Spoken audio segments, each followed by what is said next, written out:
நம்ம வந்து பழசை நம்ம எல்லாத்தையும் மறந்துருப்போம்.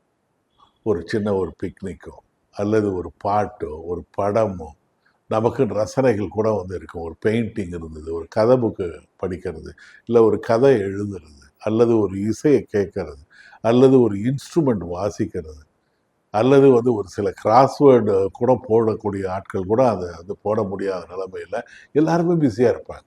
இது தேவையில்ல. அப்பதான் கொஞ்சம் ஆரம்பிக்கும். நீங்கன்னா மேக்ஸிமம் எந்த விதமான ரசனைகளும் இல்லாம, வெறும் வேலை மட்டும் இருந்துட்டு, ஒரு ரோபோ மாரி இருந்துட்டு இருக்கும்போது, கொஞ்சம் அப்படியே பிபி கொஞ்சம் எதிர்பார்க்கும். கொஞ்சம் சுகர் வர ஆரம்பிக்கும். ஏன்னா, நீங்க வந்து எக்ஸ்ட்ரீமா ஆங்ஷியஸா இருப்பீங்க. ஒரு நல்ல தூக்கம் கூட இருக்காது.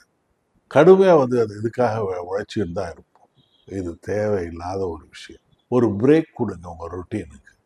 நீங்க வந்து என்னதான் நீங்க படிக்கட்டு ஏறி போனா கூட, சில படிக்கட்டு வந்து ரொம்ப தொடர்ந்து போயின்னு இருக்குன்னா, நம்ம பாட்டு ஏணியா இருந்தா கூட ஏற முடிஞ்சத கூட ஒரு ஸ்டேஜ்ல எங்கேயாவது ஒரு பெயிண்ட் அடிக்கிறவங்க கூட ஒரு இடத்துல நின்னு கொஞ்சம் நிதானமா தான் இருப்பான். அந்த மாரி அந்த இடத்துல கொஞ்சம் நின்னு பாருங்க. உங்களுடைய மறுபடி வந்து ஒரு பழைய நிலைமைக்கு வாங்க.